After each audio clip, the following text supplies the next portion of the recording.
Hello again, hopefully Pokemon community, and welcome to episode 2 of Soundproof. We're so excited to be back here with you guys. Of course, my name is Brendan Lewis. I go by Mr. BDog46 on the interwebs, and I am joined by my good friend Jake Muller, who of course goes by Major Bowman on the interwebs, and we're just so excited to be back with you guys here. Yeah, absolutely. We had a great time with episode 1. We had some pretty positive feedback and a lot of positive reception, so thank you all for that. Thank you if you listened to episode 1. Thank you for tuning into episode 2. If you're new to this episode, I would recommend going back to watch episode 1. Not watch. You can't watch this. It's voice.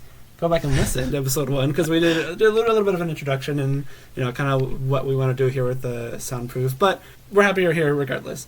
Yeah, if you're jumping in at episode 2 here, you actually have double the new content available to you than everybody that's been around since episode 1, so count your blessings there. Big shout out to you for that, and like Jake said, if you're with us for the first time, the second time, thank you so much for listening. You guys really give us the opportunity to make this podcast with your ears, so thanks so much. Also, a huge thank you to the Hyper Yes. Voice. Our compatriots over at the Hyper Voice gave us a big plug in their last episode. So big thank you to Alex and Steven. If you don't listen to the Hyper Voice, what are you doing? You really should. We started Soundproof not as a direct competition to the Hyper Voice, but as a way to provide an extra means of content for the community. And so we were very happy that they gave us a shout out. We are returning the favor here. Go listen to them. We're not trying to oppose them in any way. We'd love to collaborate with them and have both of us bring in content as much as we can. And so thank you to Alex and Steven. Go check out the Hyper Voice. Just a massive thanks. Right, and even though our ability would beat their move, we're all on the same page here. The more content, the better. So here for episode 2, we'll just kind of run through briefly about what we're going to be looking at for this episode. We've got some cool stuff, some cool topics hopefully to discuss at some point over the course of the next 45 minutes to an hour. So real quick, we are going to jump through Ladder's greatest hits. First, as kind of the meat of our true competitive Pokemon discussion, we were recently, today actually, given the 2020 regionals info that included the point tables and the locations of all the events, which is really exciting. Probably the most exciting thing that's going to happen between now and Worlds. So of course we are going to make sure we cover that. And later on in the episode, we are going to have a discussion and relevant to the release of the regionals info on the circuit. What's good about it, what's bad about it, what's changed, what hasn't, and that will feature our guest for this week, who is none other than Justin Burns, Sporific, of course, on the internet, and he will be joining us in just a little bit. So how do we jump right into the Ladder's greatest hits? We have changed a little bit of what we've done with it this week, so Jake, why don't you tell us what we changed? Yeah, so last time we went through the top 25 people on the ladder and we looked for their replays. And if we couldn't find any replays, some people decided to hide all the replays. We just kind of skipped them and we said, oh, sorry, we don't have that team. So instead, we decided to find the top 25 available teams, rather. So, I went through the ladder and I found, okay, this person's number 1. I looked for replays. They didn't have any. This person's number 2. They had their replays. 3 didn't have any. 4 did. And so I just went through until I found 25 people with replays. That ended up reaching all the way to number 50 on the ladder. So exactly half of the top 50 had public replays. That's pretty cool, the nice even number there. So in that sense, there is a little bit more content to talk about, so we're going to kind of jump right through this here. And starting this week's Ladder Greatest Hits, we are at number 2. There's no number 1 this week. And that's a team of Groudon, Rayquaza, Tapu Koko, Incineroar, Crobat, and Ferrothorn. And that's a team that I don't want to talk too much about because I was knocked out by it in round 9 of NAIC. So we will move right along to number 4. That was a team of Kyogre, Rayquaza, Tapu Fini, Incineroar, Bronzong, and Togedemaru. Kind of a more defensive version of Ryoga with the double steel type. Right, and Kyogre Rayquaza is an archetype that does feature very heavily on our ladder countdown here this week. And this one, a little different than the others in the sense that it does have those 2 steel types. But moving on to number 3/number 6, as we skip over another one here, is Kyogre Rayquaza, Tapu Koko, Incineroar, Mimikyu, and Celesteela. And Jake, we talked a little bit about this last week, or last time rather, but Mimikyu, Celesteela featured on 2 different teams that placed very highly at NAIC, and now together. Yeah, absolutely. Yeah, down to number 10, which is our 4th team of the week. One more Kyogre Rayquaza team, this time featuring Tapu Koko, Incineroar, Crobat, and Amoonguss. So this one kind of more focused on the Kyogre and Rayquaza being big damage dealers instead of having a defensive backbone.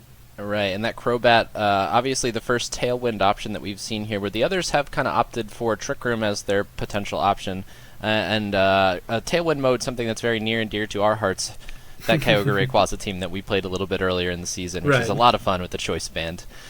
At number 11 is the first of a strangely high number of Lunala Rayquaza teams this week that does feature Tapu Lele, Tapu Fini, Incineroar, and Stakataka. Yeah, there's a lot of Lunaray, as you guys will see moving on, but kind of an interesting comp here because it's kind of the double Tapu that we haven't really seen too much of. Usually if we saw two Tapus on a team, it was something like Coco and Fini for Nature Power. So opting for two different Island Guardian options on this team. All right, and doubling down on ways to kind of check Yveltal as well, as this restricted combination does suffer from a lot of the pitfalls that most Lunala combinations, with the exception of Xerneas, do, which is that they kind of fall to Yveltal if you don't support it correctly.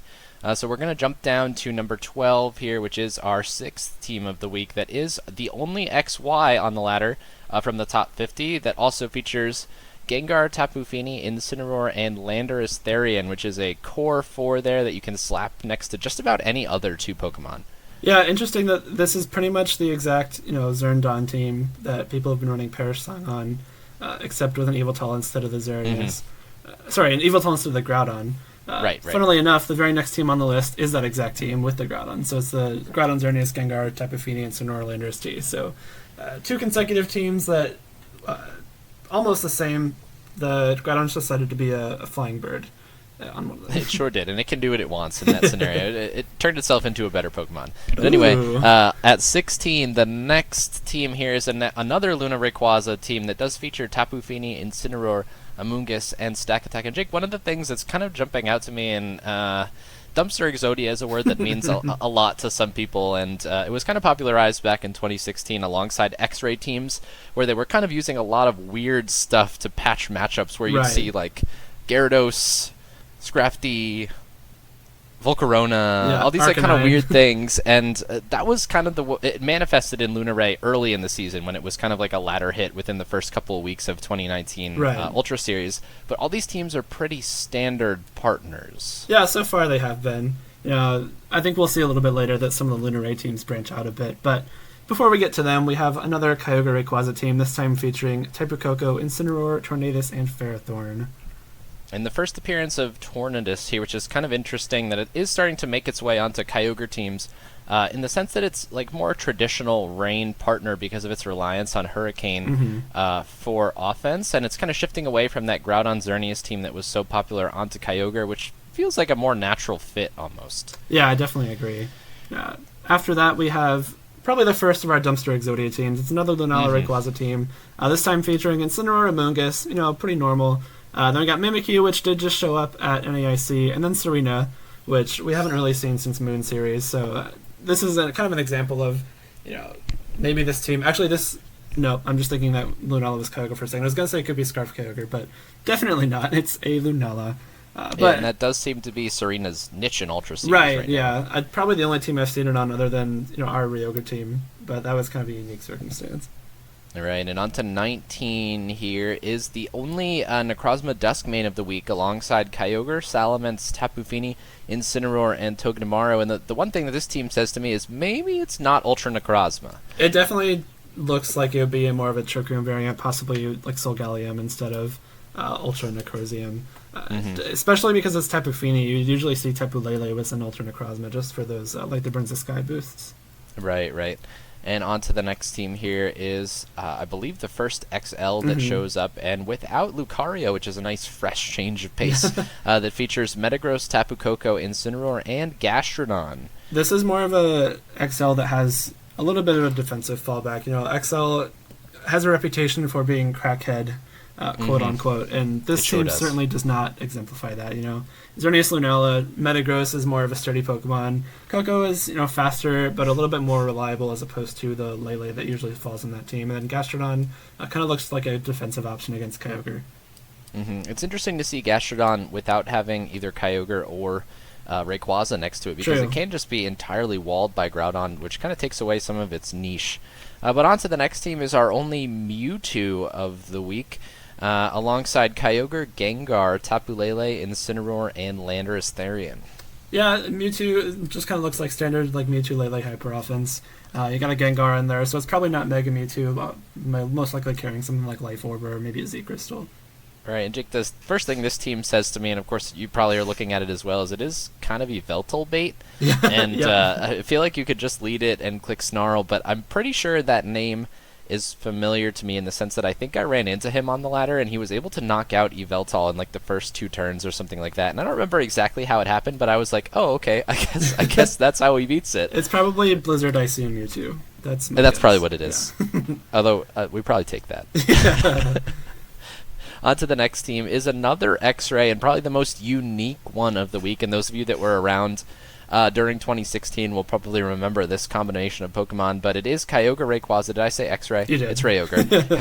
Kyogre, Rayquaza, Tapu Koko, Incineroar, Shedinja, and Floatzel, which was kind of the original Soak Shedinja comp before the move was given to a real Pokemon. Yeah, back in 2016, there was a team with Floatzel Shedinja running around. I think it was 000 AJ using it over in the Netherlands, both online and at some in-person tournaments, and so kind of cool to see it make it come back here. Right, and I think it also, I don't know if it was definitely on AJ's team, but pretty sure there was a variant of it that was running Chilanberry, however you pronounce that. I don't know. The one that reduces the damage from normal type attacks as a way to like weather certain Kangaskhan strategies. Moving next on the list, we believe this is our good friend Jackson, so shoutouts to the up-and-coming Chinese player, Mao VTC, using Lunadon, which we had an interesting conversation about on Twitter. Some people had some awful takes, but that's fine. They're allowed to. They're human. But rounding out his team is Metagross, Salamence, Tapu Koko, and Incineroar. And this team, the Twitter feud, if you will, was regarding Lunadon's Yveltal matchup, and I think this is probably one of the Lunadon teams I've seen that has a pretty serviceable Yveltal matchup, I would say. Right, I think Tapu Koko makes it a little more palatable in the sense, or the problem being is that, I don't know, you want your Z move on Lunala, right, which means that you are kind of taking it away from Tapu Koko, which is your best answer to Yveltal there. Right. But a little bit easier to stomach than the standard Lunadon 6 that we'll talk about a little bit later. Yep, next on the list, this is number 30. We have Xerneas, Kyogre, Metagross, Incineroar, Tornadus, and Ferrothorn. And Reindeer is an archetype I hold near and dear because it was one of my favorites to use back in 2016. And this is an interesting comp. Like, Tornadus makes sense with it because, Tailwind is really good with both of those Pokemon. But, the Incineroar, Ferrothorn, Metagross, probably, it's a solid team, but I feel like Reindeer probably could do better. And I feel like we probably will see that, going into Worlds a little bit. Yeah, I agree. I think that's something that's really underexplored, and of course, the archetype didn't even really begin to get explored until late in 2016 as well, before Justin Karras cut Worlds with it, and then it really exploded onto the scene in post-Worlds, and I think that it's a restricted combo that definitely has the potential to do that same thing this year. Yep. And it looks like Tornadus is a really good partner Pokemon for it, especially with its showing so far this year. Yeah, I definitely agree. Next on the list, we have our first Porygon 2 that I've probably seen the entire year, much less in Ultra Series. But it is Groudon, Rayquaza, Gengar, Tapu Fini, Incineroar, and our favorite little electronic duck, Porygon 2. I don't really understand it. Yeah. I mean, like, it's cool to see it there, but it did such a good job in the formats that it was prevalent in, at just kind of like out-bulking things and being able to sit there for like 6 turns and click Ice Beam a whole bunch of times, recover here and there, Trick Room if you need it. But obviously when you have things like Xerneas and Groudon running around all over the place, it doesn't have the same bulk, despite, it gets Eviolite, of course, but you have to click Recover a lot more frequently than you do in some of the past formats. Yeah, definitely. It's a little much harder for Porygon 2 to do its job. Rather, to do the job that it was doing in the past in this format. Right, so I feel like in a format like this, it's pretty reliable at setting up Trick Room once, but then you're probably at pretty low health, and then you're going to be a little bit less useful for the rest of the game. Right. And at 32, I don't know what number team this is, we lost track somewhere, but it is a Ray Ogre team that does feature Incineroar, Talonflame, Ferrothorn, and Pikachu. I don't get it. That's a Pikachu. It sure be a Pikachu. Yeah, I don't really know if there's much to say about this one. I think I don't know. Talonflame, Pikachu, not really in their heyday. I don't know if Pikachu ever had a heyday, but Talonflame's certainly way past its prime.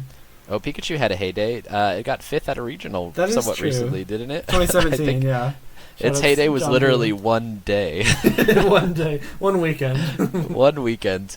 And on to the next team is a team that should be well known to anybody that's kept in touch with most of the major events going on recently, and it is Chef running it on his main account with that Groudon, Yveltal, Lopunny, Tapu Fini, Naganadel, and Shedinja. Yeah, this has become very well associated with Chef. He and Elvin, kind of the two premier Shedinja users of the format. Now, this is the exact team he used at NAIC, and I don't know if it's the exact team from Bristol, but it's very similar. I think he had a Nihilego in the Naganadel slot, okay. So just a big Poison-type Ultra Beast swap real quick. Pretty much same thing. Real quick. Yep. And on to 35. We're going to shout out the name of this ladderer here real quick. It is Fortnite Fan 88, which is pretty funny, which is likely an homage to Football Freak 88, who is, of course, none other than Carson Confer, the senior world champion in 2018, 16... 2016. The LATAM International Champion of 2018. The LATAM International Champion of 2018, and of course is now a retired Pokemon player and a professional Fortnite player, as he'll tell you. And this individual on the ladder, anyway, is running the standard Kangaskhan Tornadus team with Xerneas, Groudon, Kommo-o, and Incineroar. Yep, looks like the same 6 that Pato used to top 8 NAIC. I think we've beat Kangtorn into the ground enough, so we don't really need to hammer into it anymore. You know how we feel about this stuff. Yeah. Moving on, though, number 40 on the list is Xerneas, Lunala, Kangaskhan, Tapu Koko, Incineroar, and Amoonguss. And this kind of strikes me as, kind of, again, it's a Xerneas, Lunala team that is a little more sturdy and less reliant on Lucario. Yeah, I agree. And as good as Lucario is on that team, making a Lucario-centric team still is a little scary to me. It's like building a very tall house of cards, and obviously that team has its results and does very well. But if you could use materials that were a little bit sturdier, wouldn't you do it? I probably would. I would do it. And on to the next team here, the latter name Fini Incin, which I love. I'm surprised they were able to get that. Is a team of Xerneas, Lunala, Kangaskhan, Incineroar, Smeargle, and Kartana, so very similar to the last team. Similar to the last team, but a little bit more on the Hopper offense side. Smeargle and Kartana replacing the Amoonguss and Tapu Koko. Obviously much frailer Pokemon. Smeargle, its entire MO is to make sure that its partners get set up as opposed to contributing anything of substance itself. And so this team is a little bit more reliant on those two restricteds to kind of dish out all the damage. Mm-hmm. And on to 46 on the ladder. The last of our 3 teams here for the week is Kyogre, that features Metagross, Tapu Koko, Incineroar, and Amoonguss. So pretty standard looking. I think we've talked about it a little bit before, and that Kyogre does seem to be one of those archetypes where you take your restricteds, and then you choose from a pool of about 10 Pokemon and throw the last, your choice of 4 onto the team. Yeah, exactly. Down to 47, our second to last team, we have, yet again, another Lunala Rayquaza, this time accompanied by Tapu Koko, Incineroar, Stakataka, and a Hitmontop. Yeah, Hitmontop, I mean, okay. Yeah. I just, it's kind of, its role is a little redundant there with Incineroar on the team. I guess it's just for a way to, hit opposing stack attack. Maybe you don't have Earth Power on Rayquaza there. Right. I don't know. No, that would make sense. I certainly agree with that. Fake Out Intimidate is really good on Incineroar, so why not use it again? I mean... Sure. I mean, that makes sense, right? Yeah, I guess I can see it, but I feel like maybe you could do something. I don't know. I've never played the team or seen it function, but Hitmontop seems to be a mon of the past. Yeah. Finally, number 50, which is our 25th team, is the standard Gavin Michaels Groudon Lunala, accompanied by a Salamence, Tapu Fini, Incineroar, and Stakataka.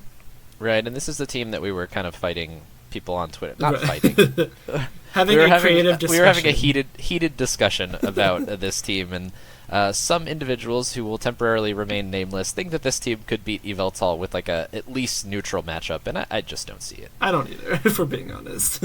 And if you want to talk more about that, please take to Twitter. There's a thread already about it, and of course we'd love to talk with you guys about any of the teams that we have discussed here. I think there's some pretty interesting stuff, and some of this stuff doesn't always find its way into the spotlight, so if you enjoyed this segment, please take to Twitter, talk about some of these teams. We'd love to see some cool stuff at Worlds, so of course if this is helping you down that road, by all means. And if you'd like to be featured on the Ladder's Greatest Hits, please make sure to make your way into the top 25 by Sunday night before our episode release. And make sure you don't hide your replays. Yes, do that too. So we are going to move on to the next portion of our episode here, which is going to be a kind of a report and then a brief discussion about the regional schedule that was released today. So I believe that the dates that they release the regionals kind of varies every year, and we happen to get it somewhat substantially, like we're a full month plus out from Worlds, so it's kind of nice to see some of these things come together. And of course, discussions about when is Sword Shield going to be the transition, or transition onto Sword Shield as far as the home console and home game. But there were a decent number of changes this year, Jake, and we've seen some change from year to year, but there were a lot of location shifts here this year. Yeah, this is definitely the year we've had the biggest change as far as location goes. Probably the biggest change we had as far as regionals was when we shifted from all of them on the same weekend 3 times a year to having them spread out across the year. So it's not as drastic of a change as that, but now we have I think 7 or 8 regionals that got moved to a new location this year. Philadelphia, the one usually around Philadelphia, moved to Atlantic City, New Jersey. Memphis moved over to Knoxville on the other side of Tennessee. Roanoke moved to Richmond. SoCal moved to San Diego.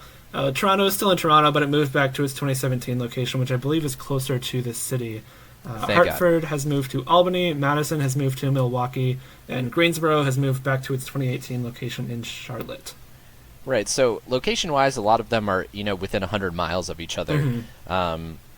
But I think, some of the players that you'll talk to will definitely speak to some of these venues that we've been at over the years, and, maybe not just the venue, but the location. And some of the ones that jump out to me are that Philadelphia, it should be Philadelphia in quotes on the script, right? Here, because it hasn't been Philadelphia Regional since I think 2016 was the last time it was actually in the actual city proper. But we had it at Oaks. It was in Lancaster one year, so it's been all over the place, and it looks like they just axed Pennsylvania altogether and just shifted it over to Atlantic City, which is kind of hit or miss in the sense that it's like kind of a cool place to be, but also definitely not as easy for travel as some of the other locations in Pennsylvania. Yeah, no, Atlantic City is it's a really cool destination location. It's very easy to make a trip out of it if you wanted to go to the regional, maybe play, maybe just see people, maybe play and bomb and then go to the casinos or something. But it's much more difficult to get to than Philadelphia. I was looking at the Atlantic City airport, and the only airline that flies there is Spirit.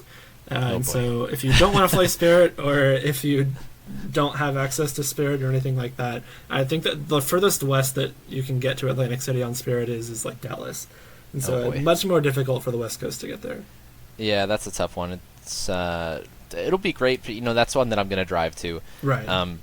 Being located in the Northeast, so it's kind of good in that sense. It's actually a shorter drive for me than going down to Philadelphia or Oaks or Lancaster, God forbid, but so kind of an interesting one. The next one that you mentioned, Jake, Memphis to Knoxville, kind of a wash. Yeah, I think that's pretty inconsequential. Memphis, I don't have my Tennessee political geography down, but I think they're pretty comparable in size. I know Knoxville is a pretty big tourist location because Pigeon Forge is near there, and that's where you would fly to drive there. So I'd imagine that Knoxville has pretty good, airline access at least. Right, and Roanoke to Richmond, of course, just shifting cities within Virginia is. I think that's positive. Richmond is a pretty good city, and Roanoke, as much as we all love being in the barn for a couple of years, and of course we've moved into an actual event center more recently, but I don't think I'll miss Roanoke. No, I think this is some of these moves I think are strict upgrades, and I think this is one of them. Roanoke was really difficult to get to. It's not really close to any other big cities. If you wanted to fly there, it was really expensive because the airport's pretty small, and Richmond is I can't speak to Richmond's airport, but I know the city itself is more than double the size of Roanoke, so I imagine that travel in and out is much more easy. Right, you would hope. Yeah. SoCal to San Diego, there was always going to be a SoCal regional, right? So this is just kind of a matter of where it ended up. Yeah, I don't think this one's a huge deal. A little bit inconvenient for people coming from NorCal because it makes their drive a little bit longer, but otherwise, San Diego is really easy to travel to. I haven't been there in a long time myself, but I've only ever heard good things about it, and so another place where you can make a trip out of it as well. Definitely. And Toronto, back to the 2017 location of it, is probably one of the big ones here, especially, given that there's a pretty, sizable player base in Canada. It was kind of unfortunate for it to be moved out because in 2017, I think maybe I didn't go in 2018, but in 2017, it was in the city. Right. You could walk to it from at least one of the airports and then take public transportation to the other one, and then they shifted it, I believe, close to an hour outside of the city, if I remember correctly. It was out in Brampton. Which is tough to get to in the same kind of sense that, Daytona, getting to Daytona Yeah. from Orlando, where the major airport is, getting to Collinsville from St. Louis. It was kind of in the same category as those, in the sense that it was tough to get to. So back into the city proper is pretty cool. Yep. The next move is Hartford to Albany. This one I think is one of the downgrades that I was mentioning. Atlantic City being one of them. Specifically from a travel location. I'm not speaking to like the venues or the organizers or the player base or whatever, but I think strictly from like a travel perspective, it's a little bit more difficult to get to Albany because Hartford is at least the biggest city in Connecticut. It's close. It's actually closer to New York City than Albany is. If you were to fly into New York to get to Hartford, it would be a shorter drive to get to Hartford than to Albany. Not a big deal because the big three airlines, Delta, United, American, and Southwest all fly to Albany, so I think it won't be terrible to get to, but probably a little bit more difficult than Hartford. Right, and I think for Hartford there were also people that were flying into Boston. Oh yeah, you're and right. Yeah, and shipping out to Albany completely removes that as an option. I think notably that means that New England doesn't have a regional. I'm sure this is meant to be the New England regional, but I think technically New York isn't considered New England, so it's kind of a loss for the New England players, only in name. Yeah, it definitely. I think it close to it double plus my drive time. I think because I live in the Boston area, and I'll play my world's smallest violin here, but it does increase the drive time. That's obviously one that's going to be at because it's within 3-4 hours of driving. But anyway, the next one, Madison to Milwaukee. I've heard mixed results on this one because there are some people that really like the venue in Madison, but on the other hand, Milwaukee is kind of like an objectively better city and also like an easier place to get to. Yeah, so like my brain says this is good because Milwaukee is a bigger city and probably has more to offer, like food wise. I haven't looked at where the venue is and like compared it to things like around it and the Madison venue. Milwaukee's airport is bigger, and so that'll be easier to get to for people outside the region. But having been to Madison a couple times, I love the venue. That is easily my favorite regional venue I've ever been to. Is that the one that's on the water? Yes, it's gorgeous. Yeah, I've never been. Yeah, it's so pretty. And like the inside of the venue is really nice. You can walk to like downtown, like the Capitol area, and I think both years I went, there was like a festival going on with a lot of like food trucks and like a farmer's market type thing, and so I really loved it. I understand why they moved it to Milwaukee, and I'm not really angry about it because I'd be flying either way, but I'm a little bit sad to see Madison go. Yeah, and I think that's fair. Not everything has to be like a direct loss or a direct upgrade. And speaking of direct upgrades, I think it's hard to RO Greensboro to Charlotte. Yeah, no, I think this is like only a good thing. Charlotte is a pretty big airport. I think it's one of the most heavily trafficked ones in America, and so it's definitely a good move. Charlotte. I went to Charlotte Regionals in 2018. I had no issues getting in and out. I thought the venue was fine. I was talking to Joe Brown earlier, who brought up the unfortunate bathroom situation, but maybe that'll be remedied this time. I didn't check to see if it was the same venue though. I mean, you would certainly hope it is. That's like one of the direct I mean, you can have all the admission or entry fee swag that you want, but like let the people go to the bathroom. Right. Anyway, making a reappearance on the regional schedule this year is Fort Wayne, that I believe had, what was it, like a 1-year hiatus? Yeah, we had nobody it in 2017. missed it. Nobody except the people that live in Indiana missed it. No, I mean, like, if you're a Midwest player, you're probably happy to see Fort Wayne back because it's super easy to drive to. If you live anywhere else, you are not happy about this one. You can't get there. I tortured myself and went to Fort Wayne, I think, 3 times, either 3 or 4. I don't know why, because every time I had to like fly somewhere else and drive in with a friend, which isn't a big deal, but it's just a major hassle. Because you can't fly directly into it, which is unless you obviously have like one of the things that we're talking about is a huge pro is being able to fly directly into the city. Well, I mean, you can just without paying like $800. Not optimal. Yeah, I don't know. Fort Wayne, I think the only like saving grace for Fort Wayne is that I'm pretty sure it was just like a straight up addition. None of the Midwest regionals are gone. Oh, okay. Which I think we're going to talk about that a little bit later. But it's not like anything was axed for Fort Wayne. They just brought it back, which I mean, more regionals is a good thing. So I mean, obviously can't be mad about it. But I don't think this is anyone's favorite regional. I wager that it's a lot of people's least favorite. Yeah, I think that, like we said, the only people that really favor it are probably the people that live in Ohio or Indiana. Yeah. Because that's the one that you can drive. Or Michigan. I know there are a couple players in Michigan. So that's like kind of the extent of, the favor for the regional. Yeah. And another one that was added back this year, possibly, as a swap out for Denver, which was the TCG only regional this year, is Salt Lake City, which I had heard positive things about in the past. I've never actually been. Yeah, same. I never gone myself, but I don't think I'd ever heard many issues with Salt Lake as a regional. It was we last had it in 2017, the 2017 format at least. I'm not sure which season it was, but it was gone this year. We had the Denver regional that was TCG only, like you just said, and that is no longer, but we do have Salt Lake City back, so you could reasonably say that Denver moved back to Salt Lake City, and they did add VGC, so it's right. not, So there are in no that more sense, TCG only regionals this year. You could call it a straight upgrade in that sense. Yeah, Yeah, that's true. From city to city, probably a wash. I think they both have their pros, but in the sense that there is now VGC at this regional, an upgrade. Yeah. And there were kind of only 4 regionals that were kind of like untouched, and I think a couple of them shifted weekends, but I'd have to double check. But Dallas and Collinsville and Santa Clara and Portland were the ones that remained, and a lot of these are understandably left in place because they're very popular or big or desirable for some reason to a lot of the players. Yeah, Dallas, my personal favorite, just because it's so close to home for me. Again, mid-January, it's at the same venue at the airport. I personally have no complaints about Dallas because my parents live I think it's 10 minutes from the venue. I think if you're someone regional. flying in, it's not the best just because you're kind of stuck at the airport. But on the other hand, you don't really have to take an Uber from the airport to the venue because it is right there. Right, and I think there's still, the airport's not an awful place to be stuck. There's enough to do because it's such a giant airport, which is kind of cool. But, of course, you would like to get out and see Dallas a little bit more. But if you want to do that, just fly into Love Field. Collinsville, I'm not surprised to see there again. We've had a St. Louis regional for as long as I can remember, and it moved to Collinsville a few years ago. But, again, it's been a very successful regional location. I know that TCG always puts up really, really big numbers there. The venue, assuming it's the same one, no complaints about. I've been there the past 2 years, and back in 2016. It's always been in the same spot, and it's one of the better venues. It's not like in the most scenic location, but the venue itself has pretty much everything you would need.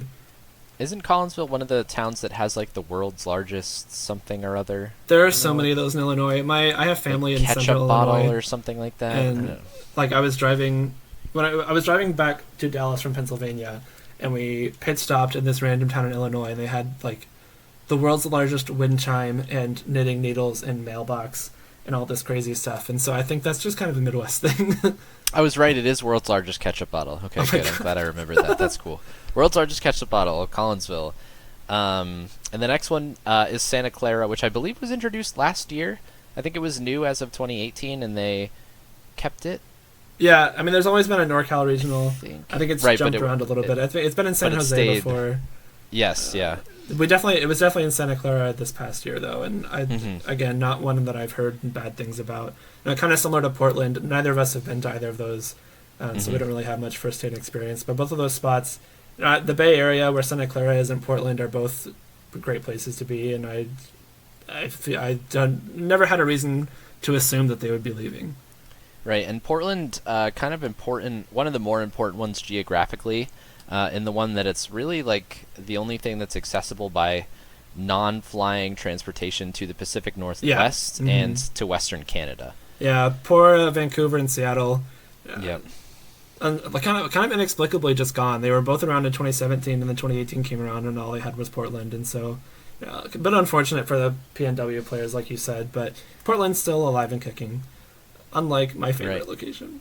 Oh, that was a good segue. And we're going to have a brief moment of silence for Daytona, which always had its pros and cons, but does appear to be gone this year. The only regional that was, based on our calculations, directly axed as opposed to shifted somewhere. And of course, we don't know, whether or not these were direct shifts and that the TOs are the same and that the venues are the same.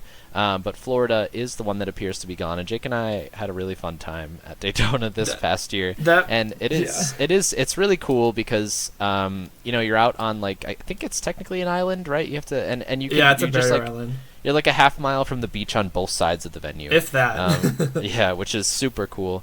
But it is tough to get to in the sense that it's super expensive to fly into Daytona, and you have to figure out some way to get from Orlando to Daytona if you want to fly into Orlando. So the logistical problems are not lost on me. Yeah. But I did have a lot of fun. I'm going to stick up for it because I've been to Daytona Regionals twice.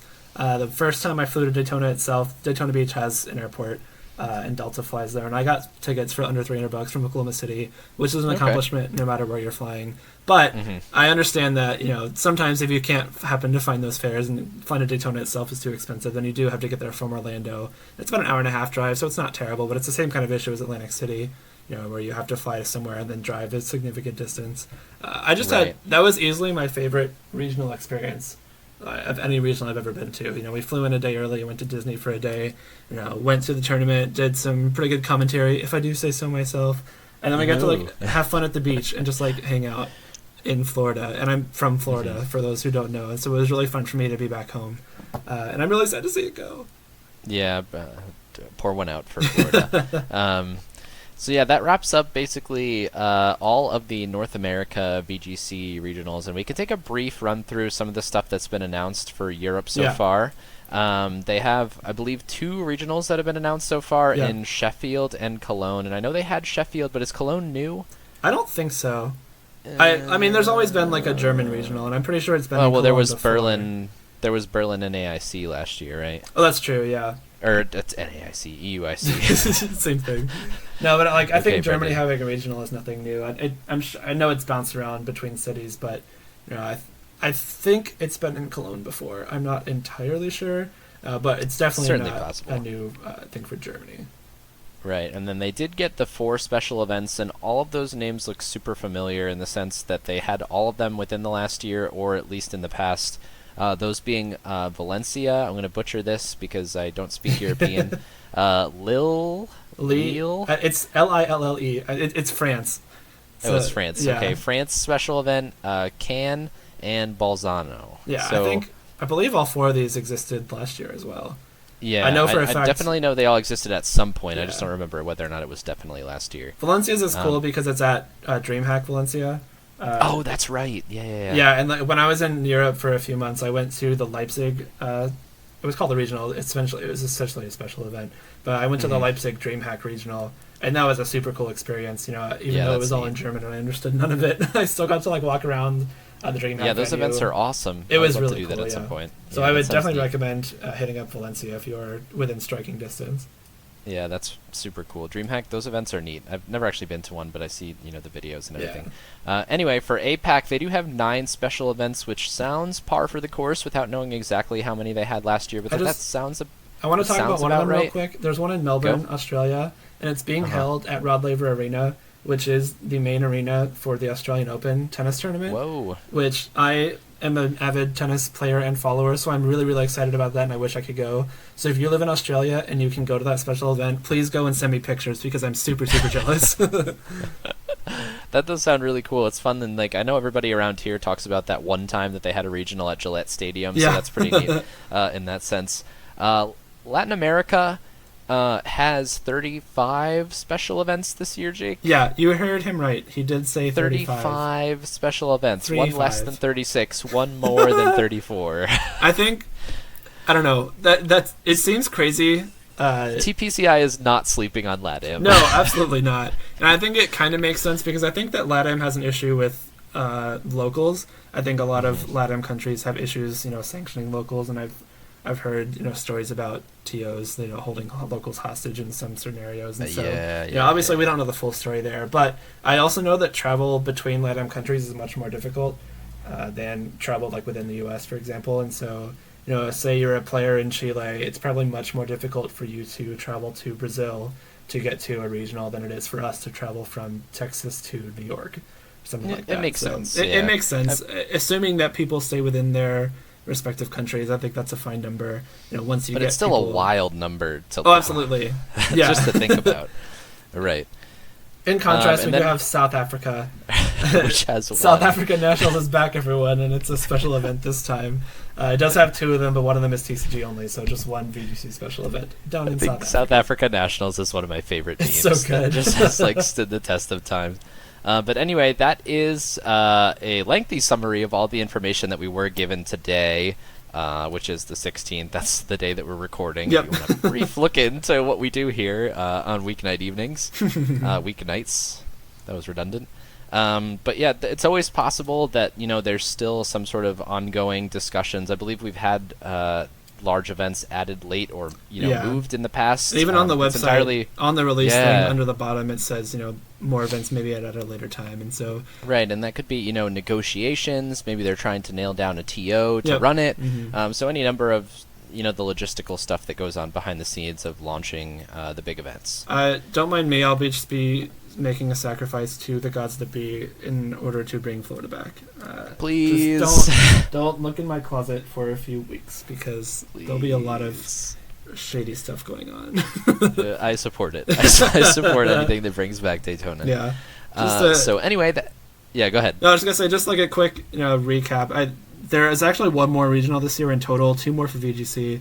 We had 12 in the 2019 season, plus 1 TCG only, and now we have 14 for both. And so I think that's a good thing. Obviously, more tournaments is generally a better thing. There are some winners and losers as far as the city shifts go. I think the big winners, logistics-wise, Richmond, Milwaukee, Charlotte. Some of the losers, definitely Atlantic City. Like maybe Albany, maybe Knoxville. We don't really know how those are going to shake out. But I think for the most part, these are good changes in general. There are obviously some little things that some people might agree with and some might be really excited about. And so it kind of comes down to your personal situation, but overall, I think it's an improvement. Notably, all the CP payouts and prizes and kickers have all stayed the same. The notable Did they difference change there the BFL? is the BFL. Yeah. So the BFL is down to 6 from 8, which I think is a move in the right direction. Yeah.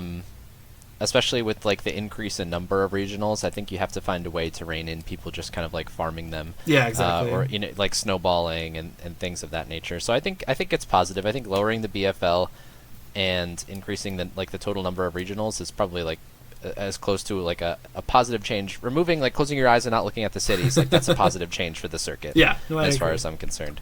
But we're going to hold off on the circuit discussion for a little bit because we will be taking a very quick break, and we'll be back with our friend Justin Burns for a quick little discussion on the circuit. We sure will, so stay tuned.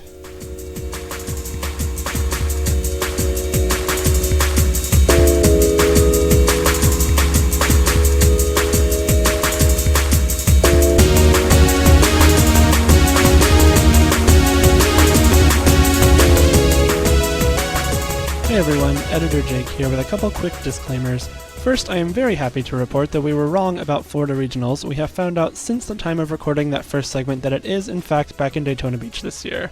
Secondly, the segment with Justin that you're about to hear was recorded before any of the info about regionals for the 2020 season was released. We had a different first half of the podcast recorded, but decided to redo it, considering that this regionals info is pretty important stuff. Just keep in mind that everything from here on out was said without any of that knowledge.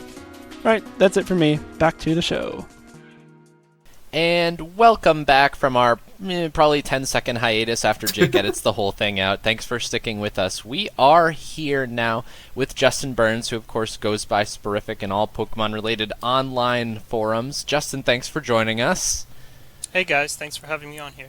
And we're really excited to bring Justin on, and I'm going to keep harping on this until everybody knows it and can recite it back to me. But we really do want to try and personalize the content that we bring you with our guests here. And of course, Justin, if you're in touch with the community, you obviously know who he is. He's one of the best players in North America, one of the best players in the world right now. And Jake, if you want to go ahead and just list off his accomplishments there for us. Oh, there's just so many. It would take so long. Oh, wow. But I can try. He's a 2-time regional champion. He won Philadelphia, Oaks, Pennsylvania, whatever you want to call that regional this year in 2019. And he won Seattle in 2017. He's gotten second in a couple of regionals as well, Santa Clara and Roanoke this year. A couple more regional top cuts, but most notably he's gotten top 4 and finals at the Oceania 2019 International Championships and the North America 2018 International Championships, respectively. So a man of many accomplishments. Right, and the name precedes itself at this point, and as I've said already too many times on this podcast, so I'll try and cut that out of my vocabulary for the future. But the topic of our discussion here this week is going to be about the circuit, the VGC circuit that we all play on, be it past, present, and Justin is one of the most knowledgeable people to speak about the circuit as it stands right now, being somebody that does own a Day 2 invite, has been involved in multiple travel stipends, has won a lot of CP, a lot of money from all of these tournaments. So we're really happy to have him on here. Yeah, especially just the way the circuit is set up has changed a lot over the years, and I think one thing that we wanted to talk about was, kind of a harkening back to the older circuits. So Justin, you've been around for a little while. I believe you started in 2014, correct? Yeah, that's right. Yeah, so you know what the older circuit was like. You played in the years of a top X invites instead of a CP bar. And so, what do you think your experience has been with the change to a CP bar? Has the circuit felt any different from you? Since 2015, when the last year we had the top X invites, as compared to 2016 and beyond. Yeah, I think the kind of the vibe I got back then was a lot different than what we have now. As when you're trying to get a world's invite back then, you're not only trying to hit your own personal goal, you're trying to make sure you stay ahead of your competition. So going into nationals in 2015, really there were very few people that could comfortably say they had locked worlds. Yeah. So definitely nationals was high pressure back then. And yeah, I know that for sure. After that year, we changed to the CP bar. So really, when going into nationals, it wasn't oh, am I going to be able to stay in top 40 or make the jump to get top 40? It's have I reached the CP bar? And if you hadn't, you knew what placement you had to get at nationals to get your invite. And most years, I went into nationals with my invite already. I'd already hit the CP bar, and so Nats was really not too stressful for me. Some of the years I could have gotten a day 2 invite if I did well, and other years it didn't matter. But the one nationals that I went into without an invite after the CP bar introduction was 2018, and ironically, that was my best nationals performance ever. Or maybe not ironically, because I was actually preparing very hard, so I could actually, get the top 64 I needed for my invite. But I ended up overshooting that by a lot and got second. I think that's the difference for me too. The only nationals I've been to where I actively needed to do well in order to meet some goal was 2015, and that was the last year of the top X invites, and I knew that going into nationals, I thought the top 64 would lock me, and so when I got top 64, I was super happy because it was a pretty big weight off my shoulders, and then I still almost missed. I was 40th that year out of 40 people, and so even that was really stressful, just because even though you had my 2015 season it was nowhere near the top. Obviously, I barely made it into Worlds, but I had what I thought was a minorly successful season. I had farmed a lot of locals that year.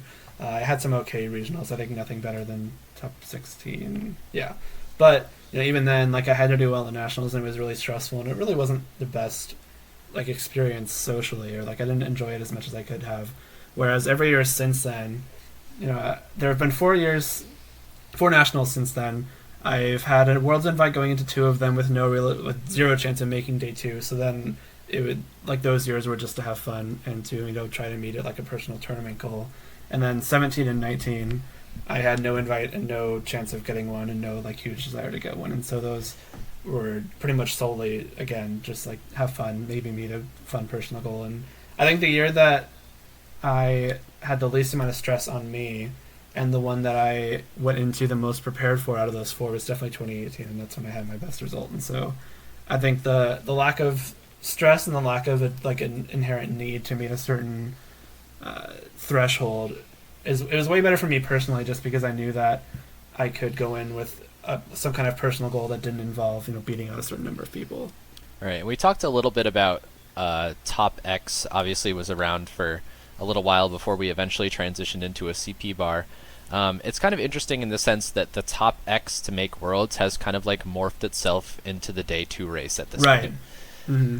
And I mean, Justin, you have a lot of experience with that. This past nationals is kind of almost too much experience this past nationals. Oh my god.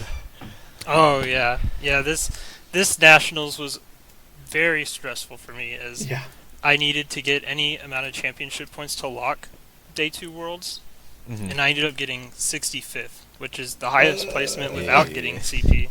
No. So all of day 2, I was very stressed out watching watching people, that could potentially pass me, inch closer and closer to top cut. Mm-hmm. And so yeah, that was not a fun day to be on the sideline. Right. And as far as like the transition from top X to a CP bar, one of the big arguments that people make as far as one versus the other is like, how prestigious should Worlds be?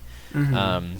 And obviously when there's a top X, it is exactly that prestigious. You are, the top 40, obviously was the last one in 2015, as opposed to this year when we have, I think, 97 or something like that invites just from North America alone. Do you think that the accessibility of Worlds is a good thing? So I think it is a very multifaceted question and answer in terms of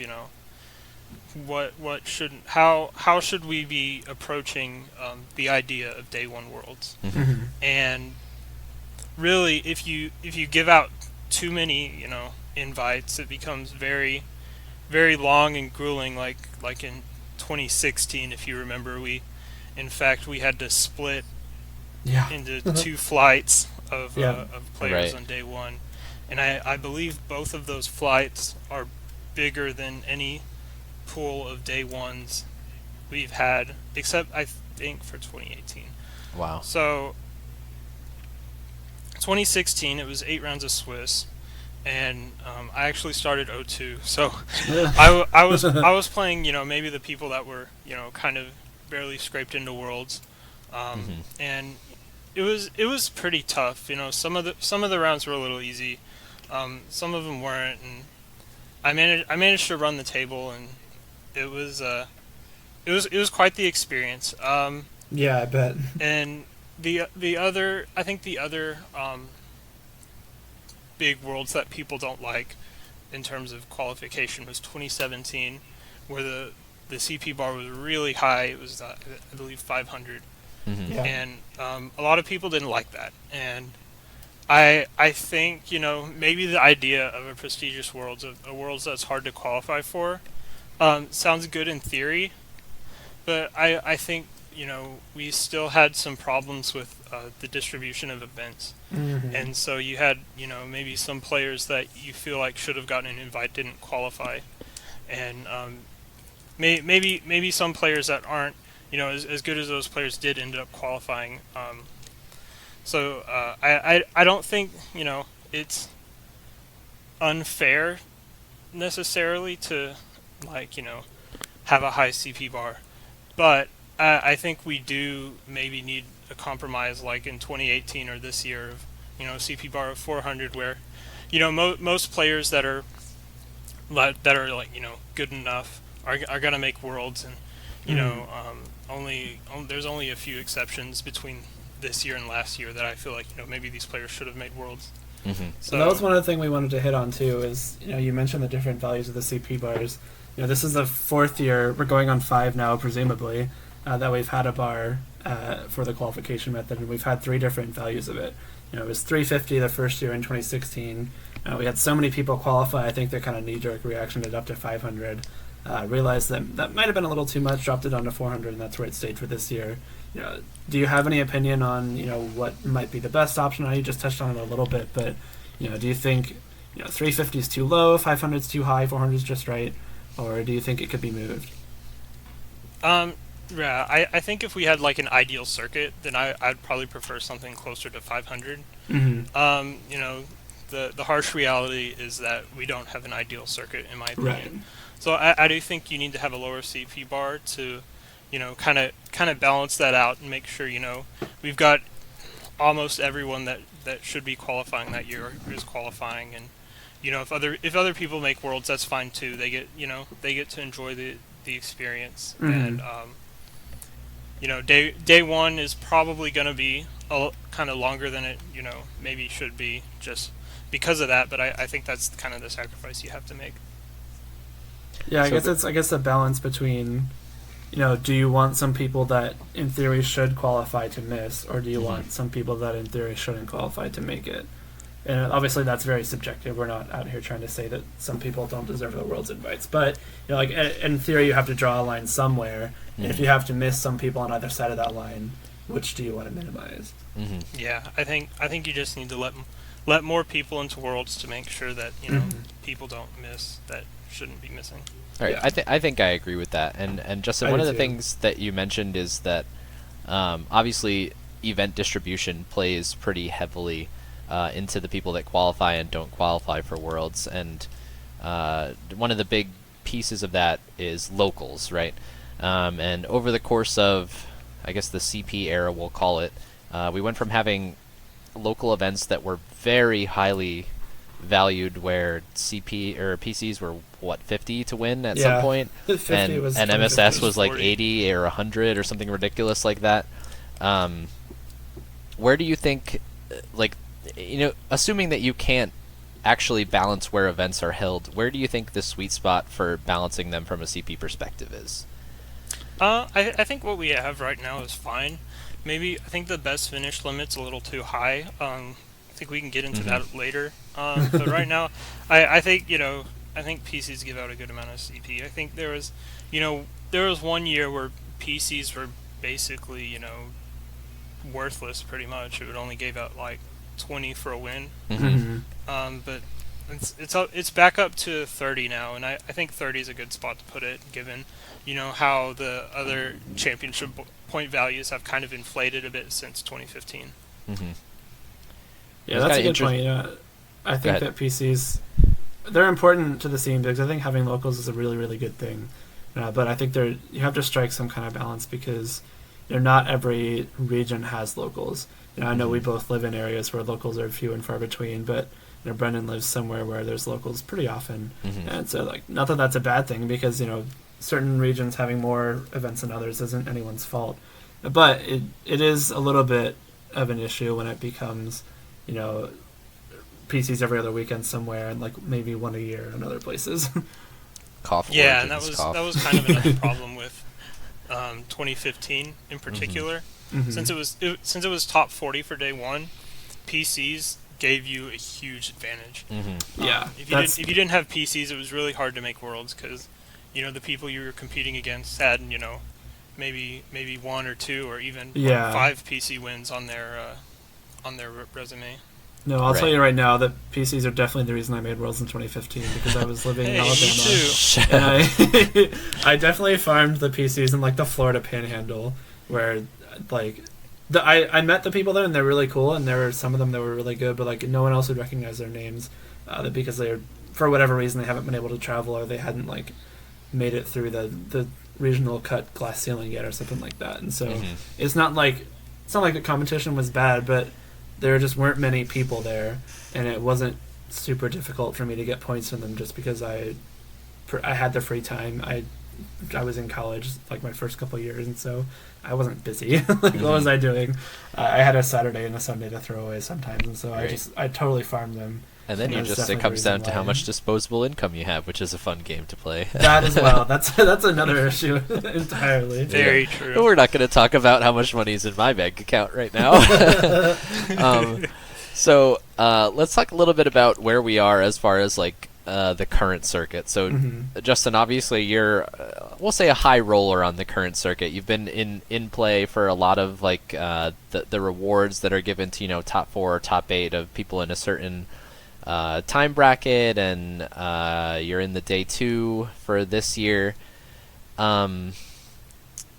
Let's start with, do you think that where we are now is good, or at least headed in the right direction? I know that's a pretty vague direction to go down here.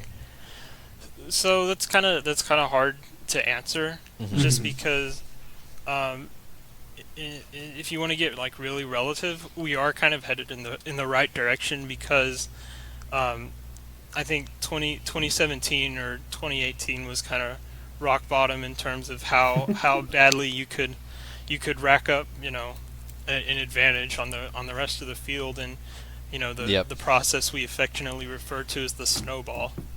Right. It's gotten nerfed since then. So now you only get stipends based on your performance in a specific quarter. Mm-hmm. So that actually, does tend to shake things up pretty frequently. Right. I think in terms of best finish limits, we've been headed in the wrong direction since Yeah, 2017. that was one of the next things I was Absolutely. going to bring up. 20, I they're think pretty 2017 generous. had the Yeah. had the best balance in Mhm. terms of like best finish limit and things like that. And 2018 didn't have a best finish limit. Mhm. Can you remind us 20 what the regional best finish limit was in 2017? Was It was Actually- 4. Oh, it was 4? 4. Okay, yeah. I Yeah. like that a lot. I actually didn't remember that. Mhm. But I know it jumped up to 8 in 2018, right? And then it Well, stayed there for this in year. 2018 it didn't have a best finish limit. Mhm. Oh, that's right. And then Yep. and then in 2019 they brought it down to a best finish limit of 8, which really isn't. It's basically No. unlimited. Right. It's basically unlimited. I think there are like For you could most probably count on people, one it's hand the number of unlimited. people that filled Yeah. that. Exactly. Yeah. And you have to be getting stipends to even, or cash from most of the Right. tournaments that you go to make that feasible for a lot of the players in the format. So in effect, there's not really a best finish limit, right? Yeah. Right. One of the discussions that has been had a bunch is whether or not even having travel stipends is even like a good thing at all. Like, should the format or should the Snowball, as we affectionately refer to it, should it exist? And I think part of the argument that goes into that is how entry fees have been climbing pretty aggressively. Like, I don't want to say exponentially, but they have been increasing like regularly since they were like first introduced. Do you think that, well, first of all, are those two things even related, that they deserve to be in the same conversation? But if we could get rid of the Snowball to subsidize entry fees, do you think that would be a good thing? I think you absolutely do that if you can subsidize the entry fees. I think the problem is right now that the stipends and the high entry fees are two completely unrelated things. Yeah. Mm-hmm. So they're issues you have to solve with, like, differently. Mm-hmm. So Yeah, that I makes a lot think of sense. They kind of originated at the same time, which I think Which is some why they people get linked a associate lot, with yeah. them, like one causing the Yeah. other. And not that I know exactly how their budget works, but as you said, I'm pretty sure they're not related directly. Yeah. Maybe they might have some very, very slight influence on each other, but I think for the most part they're completely different issues, like you said. And I like if you could eliminate the Snowball for entry fees, I think a lot of people would support that. It's just I don't like, is that even a possibility is the main question, which obviously we can't answer. Yeah, and if you remember, we actually got regional entry fees a year before the Snowball. That's right, yeah. So that was 2016, wasn't it? Yeah, so it wasn't like they were introduced at the same time, but they did come kind of one after the other. But I still don't think they were related. Mm-hmm. Right. I think if the question is, if we can get rid of the Snowball, what can Pokemon use that money towards? How can they improve events? And I think even with the Snowball, they have been improving kind of the regional experience. Mm-hmm. If anyone noticed, this year they started setting up this retro gaming areas and Mm-hmm. started providing a lot of stuff for streaming and viewing stages and things like that. And regionals do look a lot nicer now than they used to. And That's very true. I have been enjoyed that this year a lot. I agree. No, like honestly, one of the most fun parts about Dallas Regionals this year for me was just playing those Pokemon Stadium mini games. Like I didn't care about the timeless. actual tournament. I was using Chansey Shedinja and dancing around. But in between rounds, our friends and I would all just jump over to the Pokemon Stadium games, and that was way more fun than the tournament itself for me, at least. Right, and I think people were saying this for years and years, that like part of the reason that like attendance is dwindling is because they're not making the experience appealing to like casual players, Yeah. right? Like you don't want to be that guy that maybe is picking up the game and then you play Justin Burns and Jake Muller in rounds 1 and 2, and then you're instantly 0-2 and you don't have anything else to do once you hit. Or 2-0. You know the point that I'm making, Definitely okay, Jake? And so you're basically like what we would call a casual player, and once you're knocked out of the tournament, like, you can keep playing, but you don't feel good after taking 3 losses, and then, there's nothing else that you can go and do. So I think that it's nice that they've made things for, casual players to do, for parents to do, for, other people that might just be, coming to observe. I think that's a good thing. But unfortunately, we haven't really seen the attendance rebound as a result of it yet. And given that it is kind of a new thing, I think hopefully we start to see a little bit of that in the next season. That would be right. And hopefully, with ideal. Sword and Shield coming out soon, in theory, that should bring us a spike in attendance. Some of the biggest regionals of all time were right after X and Y came out back in Gen 6. And so, new generations, new toys, new games generally tend to bring more interest as well. And so, hopefully we'll see that with Sword and Shield. Hopefully there isn't much of a logistics error with, you having used the Switch instead of a 3DS. We still don't know details on that, so it's all speculation at this point. But, in theory, you can just hope that they'll work out an efficient way to use Sword and Shield in tournaments, and then that'll, lead to a higher attendance as well. Right. Yeah, so I think in short, I don't think Pokemon is kind of strapped for cash because of the Snowball. I think it might be something on the organizers' parts that are causing the high entry fees, and hopefully they can be a little more lenient on that, going forward. Right. And one thing we keep hinting at is a Snowball. Right. And I think, this is something that I'm personally interested in because I was very, very close to being on the Snowball, quote unquote. You could have been back on in the Snowball. 2017. I know. I had a really good start. I was number 1 in the country for a little while, which I like to flex because it's completely worthless. But it's something fun I can say to people that don't actually know what's going on. But I should tell people that too. Yeah, it's really fun, right? No, so I came close. I went to 2 regionals and got top 4 and top 8 to start the year in Anaheim and Fort Wayne. And then I was like, oh yeah, I'm going to Snowball. And so I booked tickets to Daytona and Vancouver. Completely bombed both of them. And then at that point I was like, I could go to London, try to salvage this, but that's a lot of money. And the reason I went to Vancouver and Daytona, not just one of them, was because I wanted to avoid going to London. So at that point I just kind of cut my losses and, gave it up. And so personally, I would love to know what it was like to be on the Snowball and to be flying to these tournaments across the country, because it's something that I would have loved to do at the time. And then I had to make a tough decision to give it up. But, given that you are this person that has done all these things, what was it like? Did you enjoy it? Was it stressful? Was it worth the time and money? Was it, exhausting? I know, Tommy, has talked about being burnt out after being on the Snowball for a while. So, what's been your experience with it? Yeah, so in short, the answer to all those questions is yes. I think, the Snowball was kind of an incredible experience that, not many people get to have, unfortunately. I think, the big thing was I got to, go to all these international tournaments and, see all these people that I don't get to see, that includes, friends I've made before, and then also includes making new friends. I definitely, booked myself more time to see the cities I was going to, like, Sao Paulo, Melbourne, and Berlin. They were all, fantastic and, amazing, and some of the most fun weeks I've ever had, in my life. Yeah. So that is definitely the biggest positive. Getting to compete so much, it's been really fun. I know, a lot of people joke about how, I hate this game, but I do enjoy playing and I got to play a lot this season. So yeah. That was pretty awesome. And another thing was my my opportunities to be successful and my actually being successful, gave me more chances to be involved with the community. I think if I wasn't snowballing, I might not be on this podcast. I might not be on some of the other podcasts that I've been on before.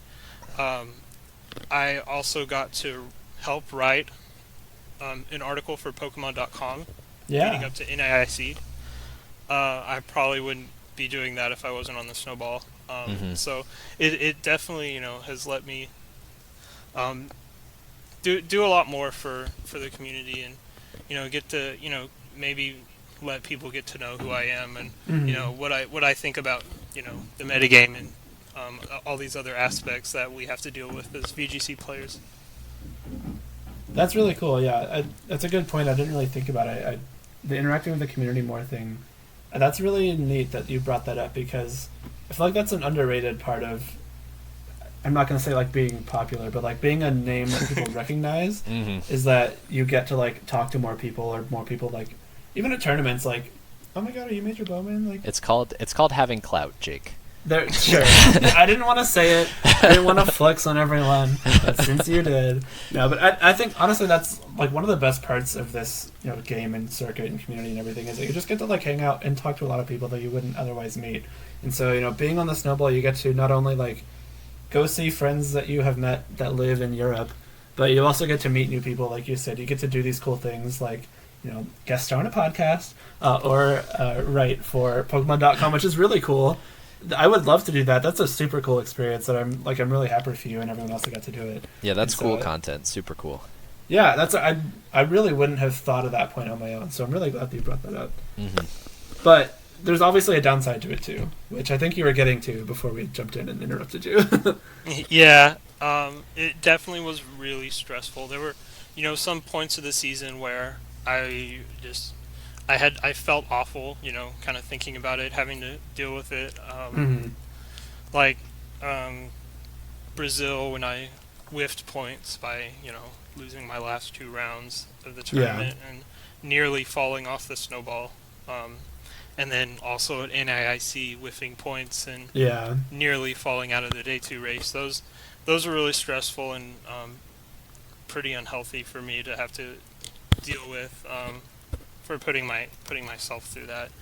There were some points where I really should not have gone to the amount of regionals that I did go to, but I kept pushing myself because I was on the Snowball, and I did have fun hanging out with people at those regionals, but I probably should not have been putting all that time and money into going to as many regionals as possible. I did tone it back a bit in the second half of the season, but I think I went to like the first 6 or 7 regionals in North America this season, which was pretty crazy, but that's a lot. Yeah.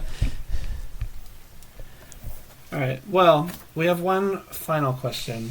If you could very quickly, not very quickly, but kind of a short answer for this one. If you could just give like 3 simple suggestions for improving the circuit, you could just snap your fingers and these 3 things would happen immediately. What do you think they would be? The realistic one would be, lower the best finish limits, especially for regionals and locals. Maybe internets. I think that one's up for debate. I don't know. I would probably nerf the CP payouts for internets at least. That would be my second thing. For top 128, top 64, top 32, those placements, I think I don't know, they shouldn't be giving out as much CP. I think if they did that, you wouldn't have to put a best finish limit on the internets, and you'd be able to properly reward those who are actually doing really well at these big tournaments that are hard to get through. Third thing. This is a little more unrealistic, but I do wish that the internet system resembled the old North American circuit more, where it would be like you have your regionals and locals and things like that, and then towards the end of the season, everyone in your own region gets like at the top of the standings gets stipends to this one big tournament, and it would be like that for North America, Europe, Latin America, and Oceania, and it would give so much more players a chance to break out at the biggest tournament in their own region, and a lot of players have opportunities to earn day 2 invites if you did that. I think that would be really nice, but I don't think that's going to happen. I think this more international top players from all over the world coming to these tournaments. I think that's the goal that Pokemon has in mind for our current system. Yeah, it definitely seems like accessibility to tournaments seems to be like best finish limits obviously go against wanting to have a lot of people at Worlds and stuff like that. So it totally makes sense that what you're saying. I think we touched on it briefly, where you kind of have to find the line between like letting everybody that wants to go to Worlds play at Worlds, and also like still making it a prestigious thing. And I feel like those things that you recommended are definitely kind of in line with that train of thought. All right, so that's going to wrap up our discussion for this. As far as the circuit goes, and again, we would love to hear your thoughts on it. Justin just gave us a lot to think about, and it's something that's been discussed on Twitter before, but I think it's something that it's important that we continue to revisit it every now and again, because I think that like over the years that have definitely been some things that we've recommended that have been taken into account by TPCI and integrated into the circuit. So obviously our voices are being heard, so having these discussions continues to be important, so that we can continue to make our community great for the reasons that Justin and Jake were kind of talking about, with the friends that we meet and the cool stuff to do and the cool cities, and of course playing Pokemon, which is the reason that we all do it. So that's going to wrap it up. Again, talk to us on Twitter, and big thank you to Justin for coming onto our show for this week to talk about something that he obviously feels very passionately about and has a lot of experience in doing. So Justin, thank you. Yeah, and again, thanks for having me on here. I really enjoyed doing podcasts, so I'm really happy y'all invited me. Great. And what we do at the end of our podcast here, I say that like it's been a long-standing thing, but we do have a couple of kind of like fun sort of things that we like to do towards the end that are thematic, but also a little bit sillier than the serious discussion that we just had. So the first thing is, of course, Justin, you were asked to prepare a question for Jake and I as the last kind of piece of the interview here. So you have the floor. So I do have a question, and it's kind of fitting to kind of some of what we've been discussing, but not Pokemon related at all. So on the topic of international travel, what's one city, maybe not in the United States, that's at the top of your travel bucket list? Like, where do you want to go to most? That's a good That's one. a really good question.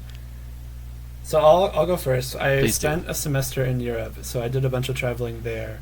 But the next place that I would have gone had I had more time and money is Iceland. I would love to go to Iceland. It looks gorgeous. Everyone I know that's been there has said it's beautiful. There's so many like entirely unique sites there that you can't really see anywhere else. And so Iceland is definitely very close to, if not number one on my bucket list. I'd love to go to Australia too, but that's a way more broad answer than just giving one small country. So I'm going to say Iceland. Right. Iceland's that one's definitely up there for me as well. I was thinking of it as, somewhere near the top of my list before you mentioned it, but I have done very little European travel so far, so there are a lot of like big cities in Europe that I've been meaning to get to. And I went to Ireland this year, which was super cool and highly recommend. And the only other country in Europe that I've been to is Spain. So there's a lot more that I'd like to see, and very near the top of the list, if not at it's at the top of the list, is I really want to go to France. And just like heard so many things about Paris, and some people are kind of like it's overrated, and I just find that super hard to believe, and I like really want to go to Paris. And Justin, what's yours? Would you like to share that with us? Ooh. Oh, sure. It really depends on the day that where I want to go to the most. Usually, like, I'll hype myself up on different countries. I think one. This is kind of the most interesting answer that I have, but I've always wanted to go to New Zealand. Ooh. Oh, okay. And the reason I want to go to New Zealand is so I can take a cruise to Antarctica.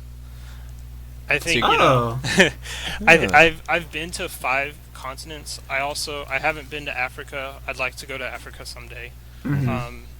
Maybe for South Africa Nationals. South Africa Nationals. But if I can go there, and if I go to Antarctica, I'll have been to every continent in the world, and I think that would be amazing to get to. That's a huge, super cool distinction. Yeah.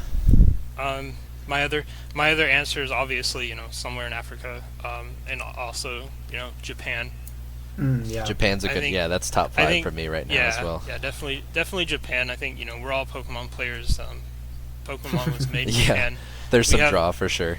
Yeah, we have all these international championships, but we never get to go play in any Japanese tournaments. That's true. I think true. is Their circuit is like- very different from ours. That's a whole other can of Yeah. worms that we'd have to open up. So we're going to avoid that topic entirely. We've got a couple more things that we want to do here. And for this week, last week with Aaron, we played a game that I dubbed exactly what it was, which is Guess the 6 Pokemon. But this week, we're going to do some word associations. So obviously the way this works is like a big tropey thing in TV shows and movies is basically I'm going to say a word, and I want you guys, and Jake hasn't seen these words yet, I want you guys to just like say the first word that comes to your head, okay? Most of these, Pokemon. they're most no. You can say whatever you want, but mine are mostly relevant. You said it was like the 6 Pokemon or something, so I was thinking you would say words and we would associate them with Pokemon, but No, it doesn't have to be. If you associate a word with the Pokemon, and now that we're all thinking about it, your brain's probably going to jump there first. But really, just say Yeah. whatever you think. okay. All right, you guys ready?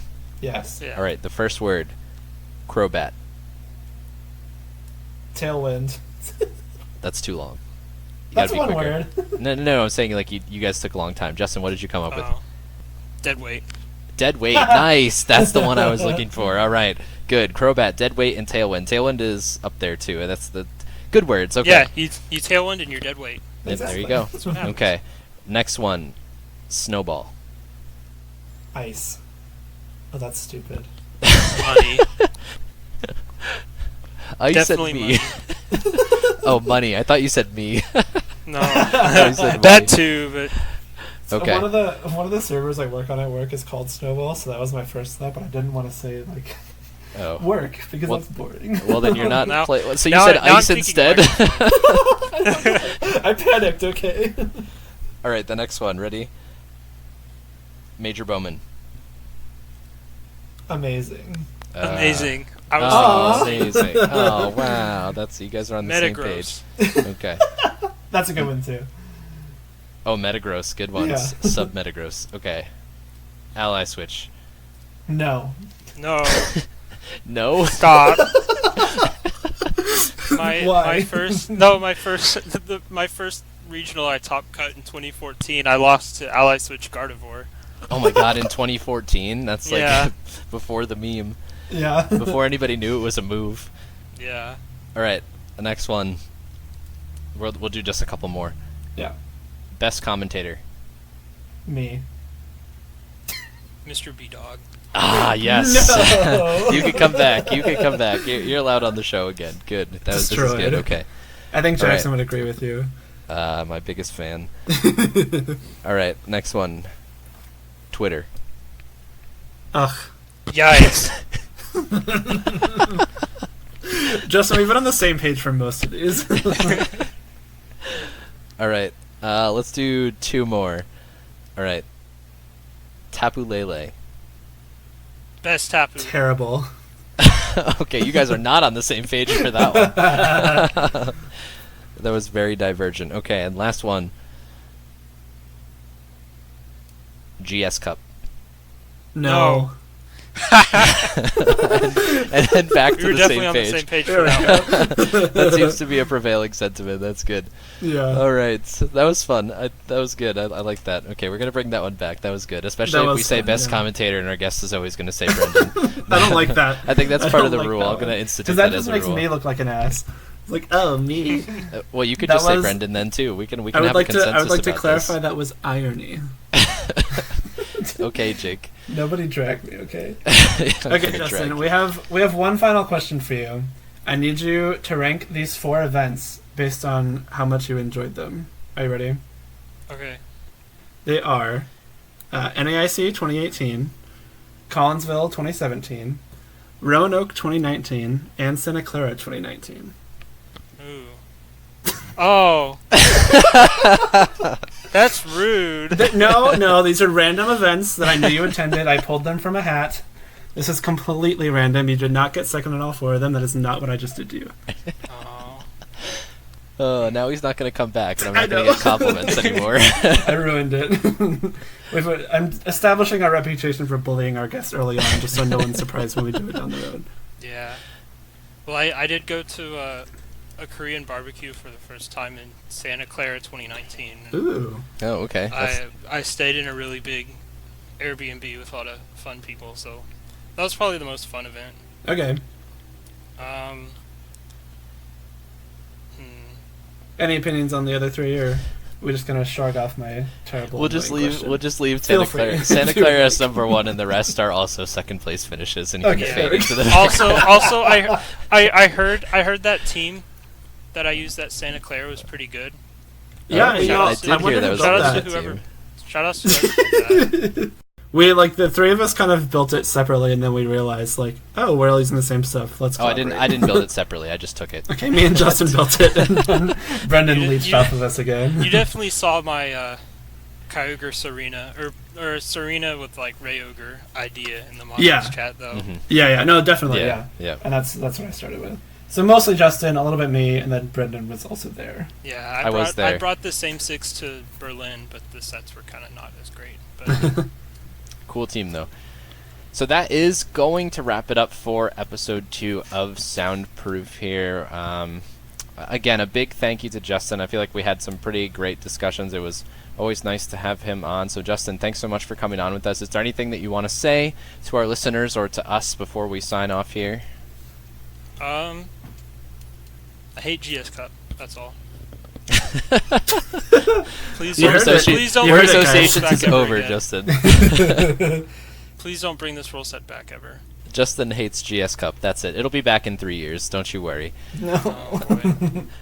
Right before we go, we got our one last thing to do. We love using our platform to support our favorite artists. Mhm. I love music myself, so does Brendan. Hopefully Justin does. We told him to bring something to this table. But for music recommendations, mine of the week is the album Betty by the artist Betty Who, because I have been obsessed with her for a little while. I had her album playing probably like 5 or 6 times in a row one day last week, and so that is my recommendation. All right, and mine for this week is actually a little bit of a throwback, and I am one of those people that listened to a lot of pop punk in high school, and it just kind of like carried with me through the rest of my life, kind of against my will. And one of the EPs that I've been listening to a lot recently is a band that most people have probably heard of, and the band is All Time Low, and the EP is called Put Up or Shut Up, which was basically like a remake of a bunch of songs on their first album, and both versions of that are really good, so highly recommend. And as for me, I have recently been asking friends for their music recommendations. So I've been trying a bunch of different stuff, and I asked Carson Comp for some music, and he just linked me his whole playlist. And I think my favorite out of that playlist was definitely Petite Biscuit. Mm-hmm. I don't know how Heard of many people have heard, but that's been really good. Cool. Well, thank you so much again, Justin, for making the time to be on this podcast with us. We're really happy to have you, and I hope you enjoyed it. I know you're a podcast veteran now. I believe you've been on the Hyper Voice at least a couple times, and so kind of know the process. Just once? Okay. Well, we were happy to have you with us for your second time. Our second. Oh my God! It's our second episode. Your second podcast. Beautiful. Oh wow! It was perfect. Beautiful. Well, now you can bring me back again, so you can beat out the Hyper Voice on how many episodes I've been on. the objective measure of podcast quality. Yeah. Soundproof would like to state again that it is not a direct competitor to the Hyper Voice. So again, big thank you to all of our listeners. Find us on Twitter. That's going to do it for us here in episode 2. We'll be back in another 2 weeks. We have, kind of one more episode in between our Big Worlds preview episode, which we're already doing a lot of planning for, and we're excited about that. So keep tuning in. We're up on all sorts of different platforms now. I think we're on Spotify. We'll be on YouTube. I think iTunes or Apple Music or one of those. Yep. We're all over the place. It's very easy to find us if you listen to podcasts. So please go do that. We appreciate everything that you do for us and enabling us to continue to make this podcast. So thank you so much. I'm going to stop talking. We're rambling on here, and we will see you guys next time.